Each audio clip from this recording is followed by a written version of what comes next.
Pursuant to order, I now call Senator Hughes to make her first speech, and I ask that honourable senators that the usual courtesies be extended to her. Senator Hughes. Thank you, Mr. President. I'd like to acknowledge that we're meeting today on the traditional lands of the Ngunnawal people. I acknowledge them as custodians and traditional owners of this land, and I extend my respects to elders past and present. I am so deeply humbled to stand here in this chamber as a newly elected Australian senator, representing the state of New South Wales and the Liberal Party of Australia. My journey to this place began 44 years ago, and of all the political leaders to share a birthday with, it turned out I was fated to share mine with Abraham Lincoln. I'm sure none of us in the class of 2019 would claim to be heirs to Lincoln, but standing here in this great parliament, we all feel the power of his words. His description of democracy that has never been bettered: government of the people, by the people, for the people. His conviction that democracy has to be protected, it has to be worked for, fought for and sacrificed for. And his strong belief, one that I share, that politics is about empowering individuals, not engineering society.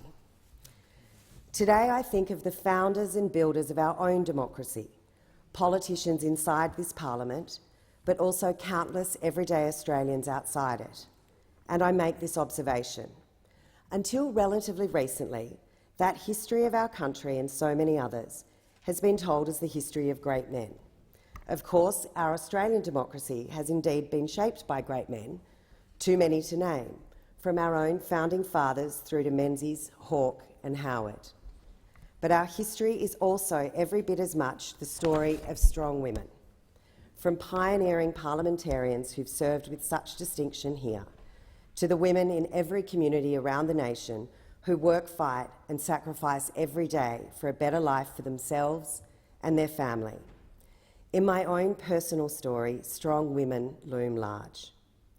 I'm thinking of Thelma McQuillan, my maternal grandmother, who, judging by every wartime mini-drama ever made, committed the sin of all sins by conceiving a baby out of wedlock. But unlike many women at the time who feared social castigation, and in spite of immense pressure, Thelma did not give up her baby. She kept him and raised him with the fierce love that we knew her for. Thelma went on to marry my grandfather Charles, Chicka, who raised baby John as his own. That strength and steely determination was passed down to my own mother June. And whilst Mum can't be here today, the toll of severe dementia, I've never known a woman so strong and so selfless. You see, when my mum married my dad, Dennis Nolan, 50 years ago this past March, Mum was a flight attendant. It was both then a legal requirement and an accepted part of society for women to resign from their jobs once they got married. In one generation, our society has moved from a place where women had to remain available if they wanted to have a job, to where a woman who's both married and has children can be elected to the Australian Senate. And I pay tribute to all the women, and especially all the mums serving in Australian parliaments today, like my friends Lucy Wicks and Susan Lee in the other place. Having a family was very important to my parents, and I grew up knowing how desperately I was wanted. I was my mother's 8th pregnancy. My beautiful mum lost 7 babies before me, all at different stages and some not early. My parents were in the planning process of adoption when I became determined to make an appearance on Abraham Lincoln's birthday. I like to think it was a sign of early political ambition. My mum and dad went on to welcome 2 more babies into their lives after me, my brothers Tim and Sam. After a lot of heartbreak, they finally got the family they tried so hard for, and my brothers and I could not have been more loved. Without the fortitude of these women, without their strength at times when it would have been easier to conform to patriarchal norms, I would not be the person I am today, and nor would I be standing here before you. Strong women form the core of my being. But while I had these amazingly strong women in my life, I do have to fess up to being my father's daughter. We're alike in almost every way: our personality, temperament, even the fact we both pretty much have the worst two singing voices to ever grace this earth. While my dad cannot be here today as he's caring for my mum, I want to acknowledge him. At the time of their lives where Till Death Do Us Part has real meaning, my dad has excelled in his new and difficult role.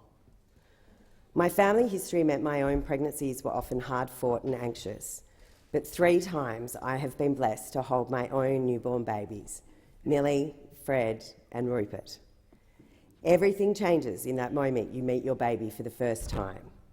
You know your life has new meaning. Your perspective shifts forever and for the better.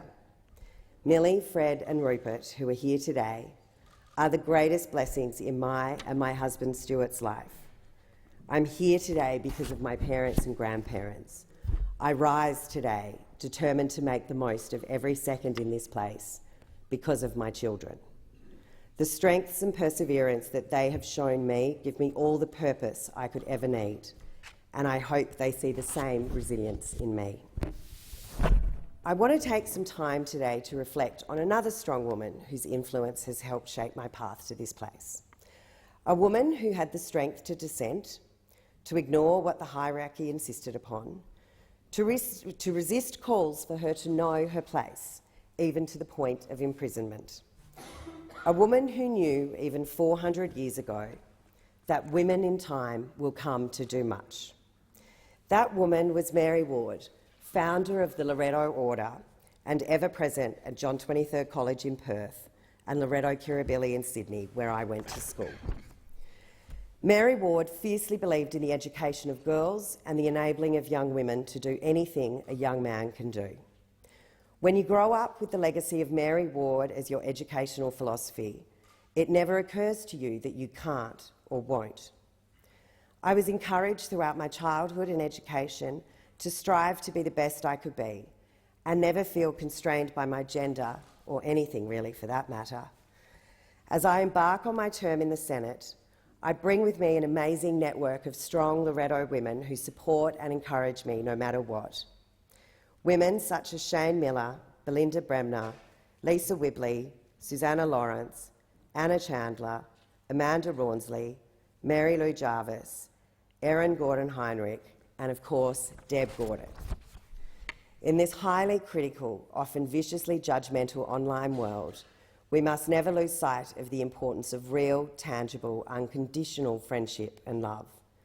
For those of you not to benefit from Mary Ward's teachings, but who've shown me the true meaning of friendship, plus demonstrations of understanding the importance of dissent, Lucy Purcell, Susan Adamson, Lisa McGee, Victoria Bertie, Edwina Vine, Paula Richardson.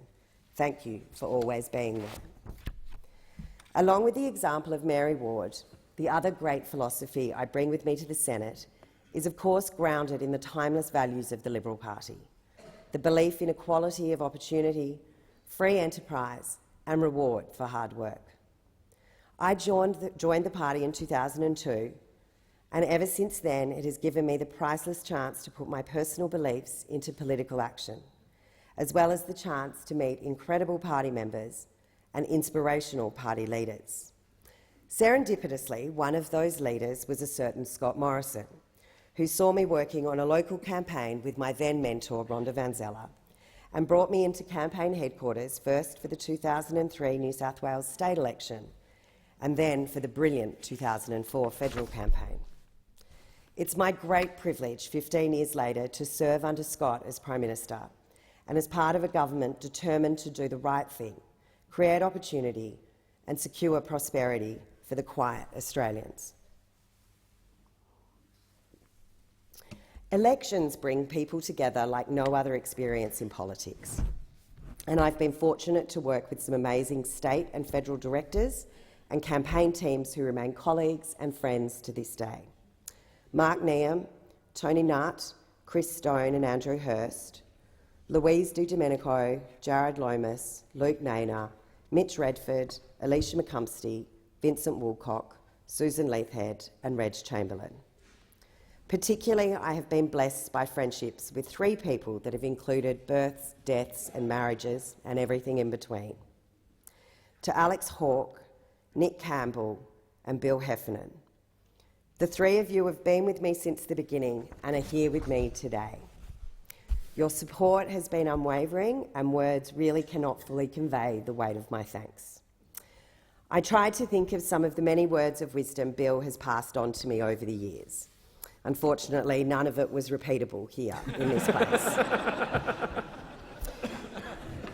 To Scott Farlow, Taylor Martin, Natasha McLaren-Jones and Damien Jones, Tobias Lehman and Dean Shakar, Simon Fontana, Chantel Fonari-Osmond, Penny Fisher, Yvonne Keane and Joe Tanos. I'm so very grateful to these people and so many others, too many to name, in the party and the organisation for your presence in my life over the years. Thank you to Danielle Blaine, a former federal executive colleague, a mentor and, more importantly, a friend, for always believing in me. To my friends who've become family, Michael Tice, Lee Furlong, Adler Courret, Marie Simone, Mari Sutton, Kent Johns and Anne-Marie Elias. You provide support and humour whilst always demonstrating a sense of community and the importance of giving back. And a huge thank you for all the support from the Salt and Shane team. It means so much to me that all of you are here today. Whilst politics can be adversarial, at times relationships across the political divide can become some of the most important. To my lovely friend of 15 years, the member for Oxley, Milton Dick, what a journey it has been for both of us since that young political leaders trip in 2004. I have no doubt our friendship will remain strong, boosted by the fact you sit in the other place. All of you here in the chamber have played a part in one way or another in helping me stand before you today. Because as we all know, my journey to the Senate has been anything but typical. In the immortal words of Sir Paul McCartney, it really has been the long and winding road. The door it has led to, the door to this chamber, is one of many that I thought might never open to me. Now that I'm here, I am determined to use every minute in this place, striving to open doors for Australians, for those Australians who feel that their road to help is just too long and winding, and especially for those whose voices are going unheard in our national and political debate. These are the Australians I came here to represent. I'm proud to be part of a Liberal team dedicated to strengthening our nation with a strong, forward-looking economic agenda focused on the aspirations of all Australians. But there are two areas I am deeply passionate about that are very close to my heart and that I will pour my blood, sweat and tears into. The first is drought assistance in regional economies. The second is autism and disability support. And fortuitously for me, I get to work for a Prime Minister who has promoted the NDIS portfolio to Cabinet, ensuring it is now a national priority, as well as bringing the importance of our country communities to the forefront of the national debate.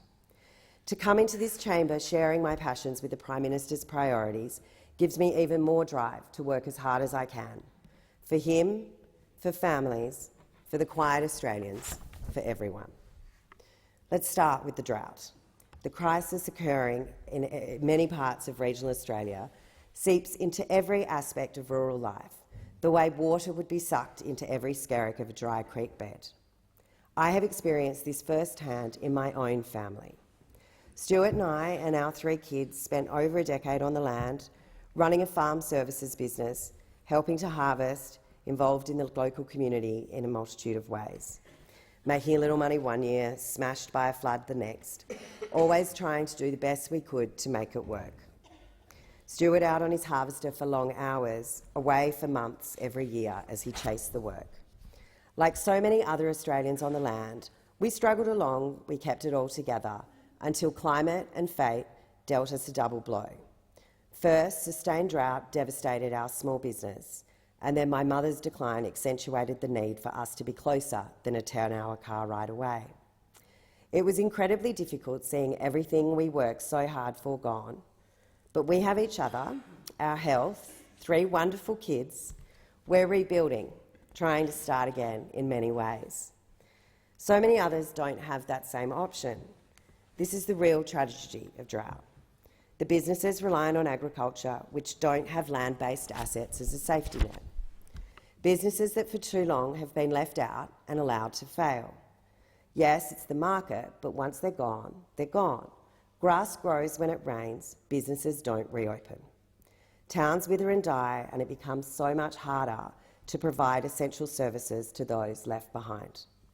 Support for businesses such as Mick and Zelt Shakota's O'Connor Lodge Moree, expanding in the face of drought, supporting a town that is facing a third year with no winter crop, or Print Anything that Georgie and Rolly King run over 3 country towns, all impacted by drought.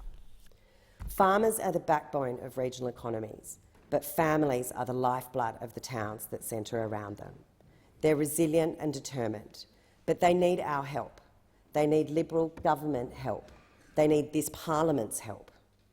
I've always fought for families in rural and remote New South Wales, whether securing the return of Qantas Link services to Moree through a community-led campaign, along with the indefatigable Lou Gall and Gig Moses, or establishing a rurally focused charity for special needs families.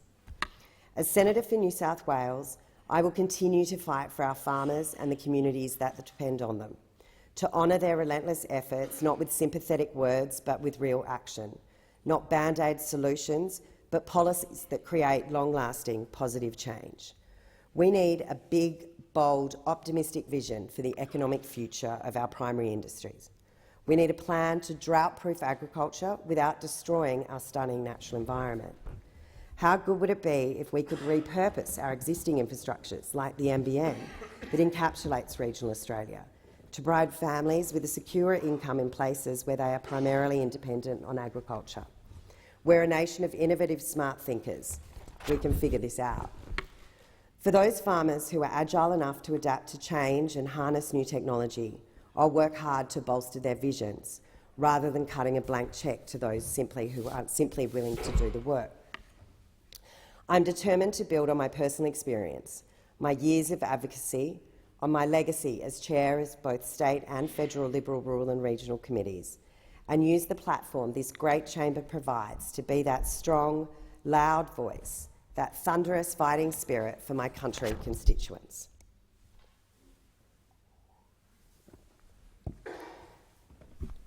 I also intend to use my voice in this place to speak up for another community, one our family unexpectedly joined over 7 years ago when my gorgeous son Fred was diagnosed with autism. Fred is the light of our family's life in so many ways, whether it's all the developmental milestones he's passed when doctors said he wouldn't, or his love of Godzilla, New York and San Francisco, old-fashioned media, or just he and I watching David Attenborough specials. There is no one more loved or who brings more love to this world than our Freddo Frog. And while we did not choose to become part... Hi, honey. And while we did not choose to become part of my biggest nightmare of such a large club, I'm looking at my staff because half my speech isn't here. I'm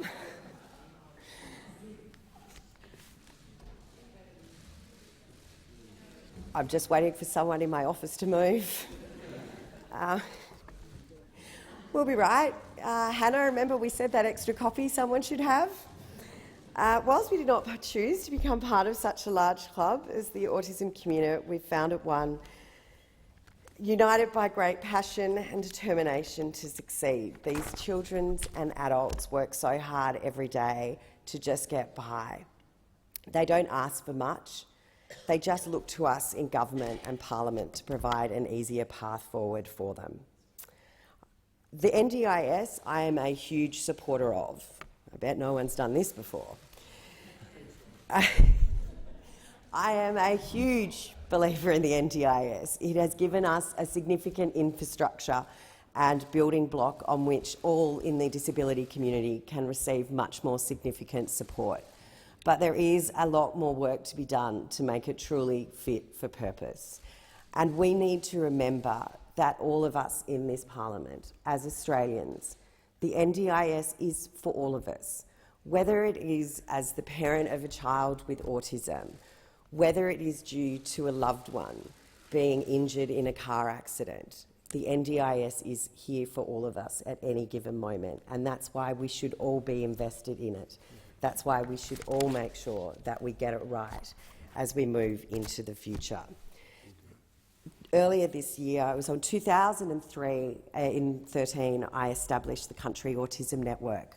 It was a charity to assist rural and regional families help find their way through the autism maze. At the beginning of this year, we were asked to partner, and I say we because I'm no longer on the board of the organisation, but we were asked to partner with Surfers Healing, a charity originally founded in the US by Izzy Paskowitz, a former world champion surfer and father of Isaiah, who has autism. And Izzy discovered early in the piece that one way to keep Isaiah calm was to take him out on the water. And since he started this charity, it has taken thousands upon thousands upon thousands of children surfing all around the world. And Surfers Healing has a committee in Australia run by Steph Smith, Sean Tobin and Belinda Hitchcock. And they do the most outstanding job, and they asked to partner with Country Autism Network as they require an Australian charity to work through. And they partnered with us, and they gave me the privilege and the honour to take close to 800 autistic kids surfing at the beginning of this year. If you ever want to see the personification of joy, I suggest you take up the opportunity, especially for those colleagues in New South Wales and Queensland. They do an absolutely outstanding job in the way that they work. I do want to acknowledge some of the amazing autism families that I have had the chance to work with and to witness the amazing efforts that they not only put into their own children but also into the community as a whole, and particularly Sam and James Best and Benison O'Reilly, who literally wrote the Australian Autism Handbook, Charmaine and Jack Fraser, David and James Langford, and because I'm going to forget some now because it's not written down, and I'm going to just Viv and Isabel Hodgson, just so many wonderful, wonderful people who make such a difference every single day to not only their own child's life, but so many other lives around them. And I was lucky enough to get some of them together the other week. And one of the things that we talked about was our experience at diagnosis. Even though we all thought we were kind of past that, we're all quite a few years into the journey, we established that the one thing that has stayed with all of us was the darkness that we all felt at the end of our... we were all hopeful there, weren't we?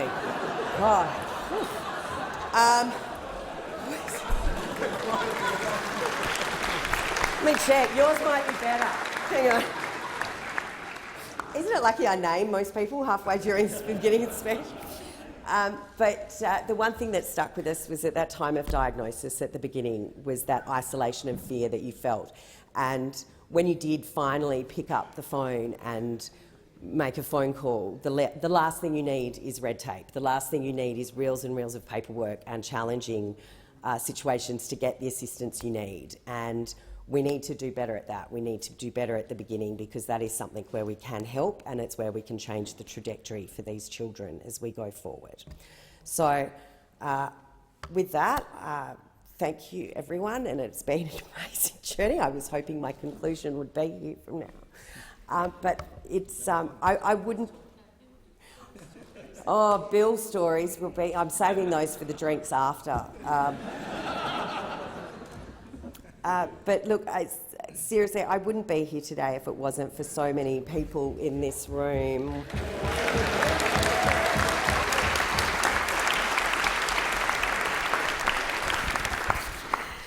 Well, lucky I talk about autism all the time. So I will wrap up more formally. But so my journey to this parliament has taught me anything. It's that Australians are deeply resilient, inventive and optimistic.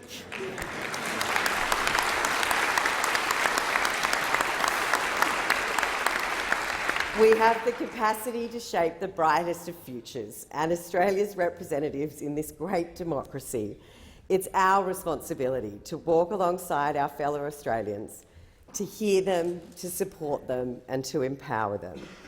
My long and winding road to the Senate would not have been possible without the support and friendship of so many people that I've touched on in this speech.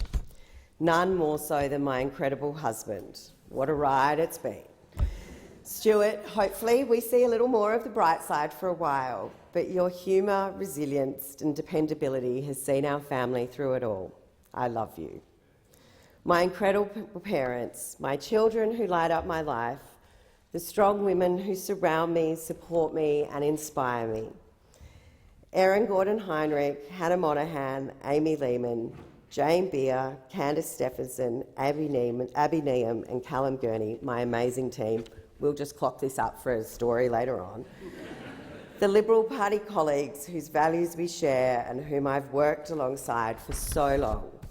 The rural and regional communities, the families and carers of autistic children and many others I've had the privilege of meeting. Everything leading up to this point only makes me more determined to honour your belief in me for as long as I have the privilege and responsibility of serving in this place. As your representative in the Senate, I will never lose sight of where I come from, who I represent and why I'm here. To keep travelling the long road, to keep opening doors, to keep fighting, to keep speaking up, to play my part here for a better Australia and a stronger democracy. Thank you. Well, I bet that's never happened before.